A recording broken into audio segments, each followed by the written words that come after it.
म्हणजे ही सण परंपरा झाली. आता रात्रीच्या लोककलेत आपण सुरुवात करतोय बरं का. आता रात्रीच्या वेळेला महाराष्ट्राचे तमाम सगळे मराठी बांधव आमचे कुठं असतात हो? आता महेशरावांना विचारू, महेशराव कुठे असतात हो? मंदिरात. तुम्ही असताय ना त्यामुळे मंदिरामध्ये काय काय चालू असतो? भजन, कीर्तन, प्रवचन आणि भारुड. भारुड मध्ये जास्त जोर दिलाय हो. मला भारुडात आवडतं. भारुडात काय असतं म्हणजे प्रबोधन सांगतात, वेशभूषी असते, सोंग करतात हो, आणि प्रबोधनात्मक काहीतरी एक एखादं चरण घेतात. अध्यात्मातून जागर आहे, लोक जागर. बरोबर. अनेक संतांनी भारुड दिली. महेशराव, आता मी लोकांना सांगतो जरा, तुम्हाला माहिती आहे का कुणी संतांनी, अनेक संतांनी, कुठल्या संतांनी जास्त भारुड दिली? सांगा की तुम्ही. मी सांगतो. अनेक संतांनी भारुड दिली, पण संत एकनाथ महाराजांनी भारुड या लोककला प्रकाराला प्रतिष्ठा मिळवली. काय वैशिष्ट्य असायचं एकनाथ महाराजांच्या भारुडाचं? अध्यात्म आणि सत्यस्थिती याचा सुंदर मिलाप, ते म्हणजे एकनाथ महाराजांचं भारुड. कधी समाजातील अनिष्ट प्रथेवरती, परंपरेवरती प्रहार करतं, ते म्हणजे एकनाथ महाराजांचं भारुड. तर कधी समाजातील नाजूक समस्येवर चिमटा काढतं, ते म्हणजे आमच्या एकनाथ महाराजांचं भारुड. 600 वर्षापूर्वी त्यांनी सांगितलेलं आहे, ते आजच्या समाजाला हुबेहूब लागू होतं. आणि त्यांचं प्रसिद्ध असं बुरगुंडा होईल आपल्या पुढं भारुड सादर होतं, बुरगुंडा होईल. पण ते भारुड सादर करणारे जे आहेत ते आमचे संपतगत. या कार्यक्रमाचे निर्मिती प्रमुख, त्यांची खास करून आता ओळख मी मुद्दाम देतो. 500 एकपात्री प्रयोग त्यांनी महाराष्ट्रावर केले. अगदी महाविद्यालयात शाळा स्तरावरती ही 500व्या प्रयोगाची आठवण एकपात्री 500 केली. त्याच्यानंतर त्यांना वारसा कुठून मिळाला हो? त्यांच्या आजोबापासून. कैलासवासी पांडुकाका कदम नावाचे आजोबा होते. गावामध्ये जाता जाता लोकांना हसवायचे, मग वासुदेवाचं पात्र करायचे. आमच्याकडे ते मकुट असायचे बेंद्राला. मकुट तुमच्याकडे प्रकार आहे की नाही माहिती नाही. वेगवेगळी वेशभूषा करायची आणि लोकांना हसवायचं रात्रभर गर्दीतनं. तर ती परंपरा आज वारसा आज कदम कुटुंबियांच्या मार्फत संपत कदम यांनी ती जोपासली. मग त्यांच्या घरामध्ये पिंगळा जोशी यायचा लहानपणी, वासुदेव यायचे. तर लहान असताना ह्या एवढ्या छोट्या मुली एवढा लहान असताना त्यांच्या पोटाला हात लावायचा, एक उत्सुकता होती. आणि ते बाळकडून त्यांच्या आजोबापासून मिळालं. आणि आज अनेक चॅनेलवरती त्यांचे कार्यक्रम झाले, पुरस्काराने सन्मानित झाले. लौकिक अर्थानं ते MA BEd आहेत, आश्रमशाळेवरती शिक्षक म्हणून काम करत आहेत. 2 वर्ष त्यांची सेवा राहिलेली आहे. आणि हे करत असताना ही लोककला लोकांच्या पर्यंत नेण्यासाठी आम्हा सर्वांना एकत्र बांधलं.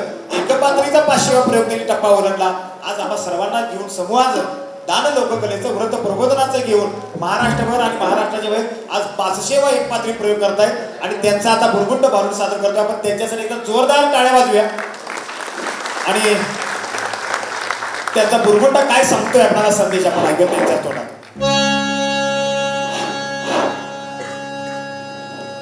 सुया घे, दोर घे, बिब घे, चाप घे, तुझ्या बाळाला खेळायला खुळखुळा घे. वाढ ग माय, वाढ ग माय, वाढ. सकाळ धरणं कसं निश्चित पडलंय बघ माझं पार. वाढ ग माय, तुला बुरगुंडा होईल. असला बुरगुंडा होईल, काळा मिट्ट बुरगुंडा. दिवसा बॅटरी घेऊन तोंड बघायला. वाढ ग माय, हाडे हाड. सगळी कुत्री काय हिथंच सुटली काय हनुमान मंडळात? हा कार्यक्रम चालू आहे, जरा बघावं काय नाही. वाढ ग माय, काळी पोतगी बारणाला, काळी पोतगी बारणाला. आयुष्य माग तुझ्या धन्याला, आगा आयुष्य माग तुझ्या धन्याला. किती जपतो आपण मन्याला, तसं जपावं आपल्या धन्याला. वाढ ग माय, धर्म्याची आय. वाढ ग माय, तुला बुरगुंडा होईल. सुया घे, दोर घे, बिब घे, चाप घे, फणी घे, शिस्तीत ये. वाढ ग माय, तुला बुरगुंडा होईल. म्हातारीला दातवान घे, टकलीला कंगवा घे, आंधळीला आरसा घे. वाढ ग माय, वाढ. वाढ ग काय झाड रडायला तुला? बस की का? हा द्याचं द्याचं आनंदाचा शिधा कावा मिळणार म्हणते. बघू आता कावा मिळेल तावा मिळेल. बस कर. वाढ ग माय, तुला बुरगुंडा होईल. असला बुरगुंडा होईल. आणि भैया तुला, हे अक्का तुला, आणि मावशी तुला बुरगुंडा होईल. भैया तुला बुरगुंडा होईल ग. भैया तुला बुरगुंडा होईल ग. भैया तुला बुरगुंडा होईल ग. बुरगुंडा झाला शंकराला, शंकराची भार्या पार्वतीला. श्री गणेश उद्रासी आले आणि सर्वत्र नमिते तयाला. सवंग गुरुकुल घेऊन हाती, बोराटीचे झाड धरिले हाती. आणि सौभाग्याचं कुंकू लाविती भाळी. कुंकू, या कुंकवाचं महत्व काय सांगा? पूर्वीच्या काळी आमची माऊली भल्या पहाटे उठायची, सडा समार्जन करायची, तिकडे सूर्याचं दर्शन व्हायचं आणि माऊली म्हणायची, अगा सूर्य नारायणाने त्या नेमानं उगवा, माझ्या कपाळीचं कुंकू साता जनवेटी कपू. एवढी ताकद या कुंकवात होती. अहो कुंकूच काय, पूर्वीच्या सगळ्याच गोष्टी अचंबित होत्या. बाळाला, लहान बाळाला पाळण्यात घातलं जायचं, पाळणा लाकडाचा होता.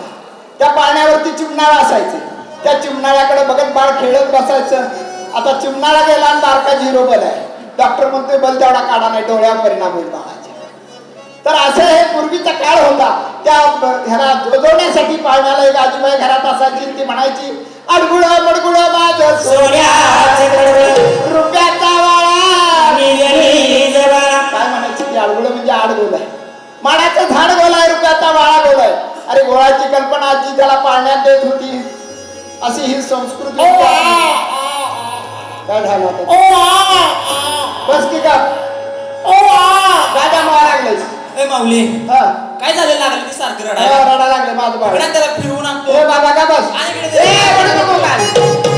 माझ्या बाळाचं वडू नका गाल, त्याचं वडू नका गोल गोल. माझ्या बाळाचं वडू नका हाल, त्याचं वडू नका गोल गोल.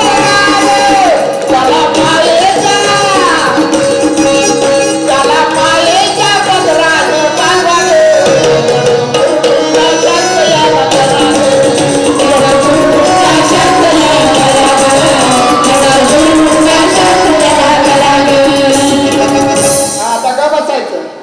काय पाहिजे आता मी तुला?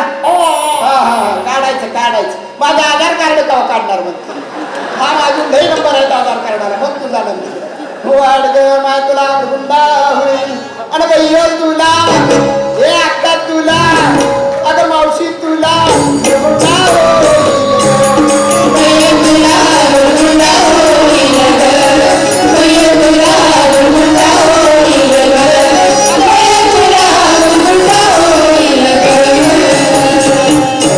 स्वभाव कसे माणसाचे असतात बघा. 2 वर्षापूर्वी आमच्या गावात एक प्रसंग घडला. चांगल्या घराण्यातला मुलगा, चांगल्या घराण्यात एका माणसाला 2 मुलं आणि 1 मुलगी होती. 2 मुलावर त्याने कधी प्रेम केलं नाही, त्या मुलींच्यावरती प्रेम, मुलगीवरती प्रेम करायचं. तिचं लग्न झालं, चांगलं कुटुंब बघून दिलं, लग्न त्याचं केलं. लग्न झाल्याने त्याचा ओढा मुलीकडेच होता. असे दिवस गेले, ती आपल्या संसारात रडली आणि 60-65 वय होतं. शेतात काम करता करता 2 वर्षापूर्वी अचानक गचांगला कळतं ना उमेला हो झालं. त्याला आणला गावात, घरापुढे ठेवला. मुलगीला बोलवाय 2 तासानं लांब गेली मुलगी होती. 2 तासानंतर भावकी ताटकळत बसली. बसावंच लागतं भावकीला, काय करते सांगून कोणाला. भावकी थांबली ताटकळत. 2 तासानं मुलगी आली, लई बापाच्या मायाची आली. तशी मड्या वाढवा पडली. भावकीच्या बायका म्हणल्या आली मड गाजवायला. आली तशी मड्या वाढवी पडली, घाईवर घातला. ये माझ्या बाबा आता कसा रे त्या दिवाळीला वाटण्या करतो, माझी वाटणी बाजूला काढतो. आता मला पाण्याचा ताब्या माझ्या बाबा. सगळ्यापर्यंत लटका प्रकट. अरे स्वार्थानं बरबटलेली सगळीच लटकी नाही. अरे ह्या मड्यानंतर रडणाऱ्या बायकांचं सुद्धा काही वेगळंच असतं. परवा असंच उदाहरण घडलं बघा. माझी आजी सांगायची लहानपणी तिच्या, ही फार 40-50 वर्षापूर्वीची गोष्ट. आमच्या तुंग गावाजवळ कारंजवाडी नावाचं गाव आहे, 3 किलोमीटरचं गाव. मग आजी म्हणली कारंजवाडीतला एक पाहुणा मेला. पाहुणा मेल्यानंतर निरोप येतोच पाहुण्याला, तुंगातल्या पाहुण्याला निरोप आला. पाहुणे मंडळी बैलगाडीतनं गेली आणि बायका होते 3 किलोमीटर चालत जाऊया म्हणल्या. उन्हाचा दिवस, उन्हाळ्यात मेला होता. निघाल्या अशा रस्त्यानं, उन्हाळ्याचा दिवस होतं. जाता जाता अर्धा किलोमीटर गेल्यावर त्यांना एक जांभळाचं झाड दिसलं. दुखीसलं अहो लकाटलेली जांभळं होती त्याला, काळी हो. आता ही जांभळं तर ह्याला तुझीला पाहिजे होती, म्हणायचं कसं जांभळं पाहिजे. निघाल्यात कुठं मैताला, त्याला धन द्यायला निघाल्या. त्यातली एक जण म्हणली, अगं काळे निळे गे काळे निळे, काळं निळे जांभळ. दुसरीला कळालं की ती म्हणली, अगं येता येळे गे येता येळे. येताना बघूया. असं चालत चालत गेल्या. त्या वाडीच्या दारात पाहुण्याला बाहेर ठेवला होता. उन्हाचा दिवस, तिची लेक्याची होती. आम्ही पाहुणा आलो आणि मड जरा काळे निळे पडलो होतो. झाले या सगळ्या त्या मड्यावरती आल्या, रडायला लागल्या. सगळ्या रडताना ह्या दुसरी कुठली मायावर, तिची जावची मेळा होता तू पा. आता तिच्या बरोबर रडलं तर पाहिजे, नाही जाव म्हणायला आली मड्यावर रडली सुद्धा नाही. आणि म्हणून या दोघीने गाईवर घालायचं ठरवलं. त्याची एक पुन्हा म्हणा लागली काळे निळे ग काळे निळे. सगळ्या बायकाशी वाटलं उन्हानं मड काळं निळं पडले म्हणून म्हणल्या. दुसरी लगेच म्हणली जाता येळ ग जाता येळ. बायका म्हणल्या खरंच मड जाताना काळं निळं पडलं. काय त्यांना पाहिजे तर जांभाळ आणि ह्या रडा लागल्यात काळं निळं. हा बाईंचा स्वभाव असतो. काय झालं तुला आता? अरे रडू नको बाळाका आणि रडू नको बाळाका मी पाण्याला जाते रडू नको बाळाका. आई पाण्याला जाते पाण्याला जाते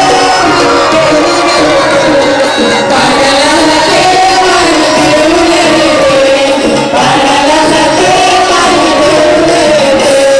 दिवाळीचा फराळ दिवाळीचा फराळ तुला खायला देते दिवाळीचा फराळ तुला खायला देते खायला देते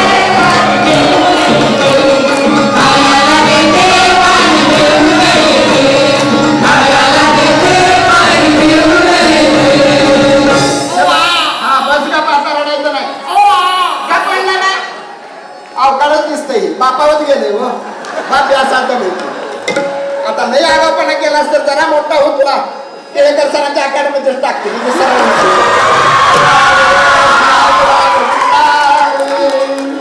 एका जनार्दनी भृगुंडा झाला. संतांनी भारूड लिहिलं पण एकनाथ महाराजांचं हे भारूड भृगुंडा. भृगुंडा म्हणजे भूगोल बाळ नव्हे प्रतिकात्मक बाळ वापरलं. अरे सर्व प्रश्नांची जाण असणारी बालकं ज्ञान मिळवणारी बालकं जन्माला यावीत म्हणून एकनाथ महाराजांनी भृगुंडा भारूड लिहिलं. एका जनार्दनी भृगुंडा झाला आणि अंग झाला ते वाडग माय तुला मी भृगुंडा होईल चांगला भृगुंडा होईल संस्काराचा भृगुंडा होईल. आणि भैया तुला हे अक्का तुला अगं भाऊजी तुला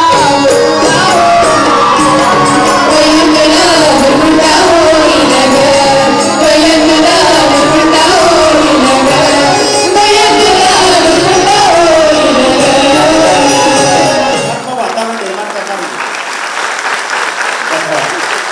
ही परंपरा मात्र आज गावागावामध्ये होती. आपली टाळ्यांची दात सांगते. कारण 600 वर्षापूर्वी ज्या संतांनी जे लिहून ठेवलेलं आहे अहो ते आजच्या समाजाला हुबेहूब लागू पडतं. किती दूरचे बघणारे संत मंडळी या महाराष्ट्रात जन्माला आले आणि आपण मात्र पाश्चात्य लोकांचा अंधानुकरण करू लागलो आणि त्यांची संस्कृती इथं आणू लागलो. ती आपल्या अजिबात कामाची नाही, उलट आपली नुकसान करणारी आहे. पण अलीकडच्या पिढीला हे सांगणं गरजेचं आहे आणि आपल्या थोरा मोठ्यांची ज्येष्ठ माणसांचं हे कर्तव्य आहे की नव्या पिढीला या प्रवाहात आणणं ही भारुडाची परंपरा. महेशला तर रात्रीच्या वेळेला जसे भारुडात रममान होतात आणि भजन होतं तर भजनाच्या उत्तरांगात गवळण होते आणि गवळणीतला तो सांप्रदायिक रात्रीचा तो मेळा असतो तो संपन्न होत असतो बरं का. चला तर अशीच एक गवळण बरोबर का आपण म्हणता ना कुठे पण घ्या एखादी गवळण आपल्या एका मुखात गवळण या ठिकाणी सादर होत आहे. त्यानंतर मग परत शाहिरी होणार आहे. ती शाहिरी आपल्या इथल्या सासवडच्या पुरंदराच्या सगळ्या भागांना स्पर्श करणारी त्याचा उल्लेख असणारी एक अनोखी वेगळी पहिल्यांदा आपण या मंचावरती पुढे करतो शाहिरी. सुरुवातीला गवळण होईल. तान्या माझ्या गुलाबाच्या फुला फुला रे तान्या माझ्या गुलाबाच्या फुला फुला रे पंढरीला जाणं म्हणते मला मला तान्या माझ्या गुलाबाच्या फुला फुला रे पंढरीला जाणं म्हणते मला मला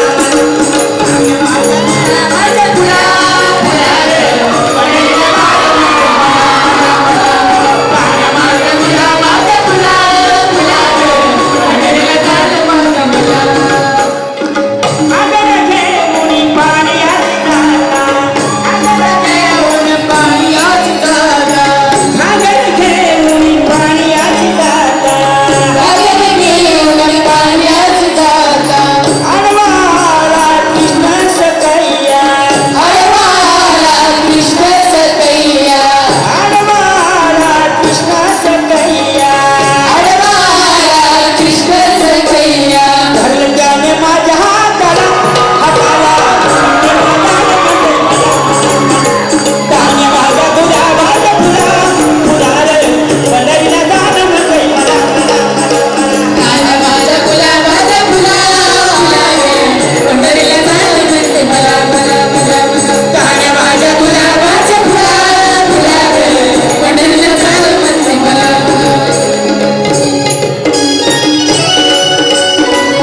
या ठिकाणी शाहीर सादर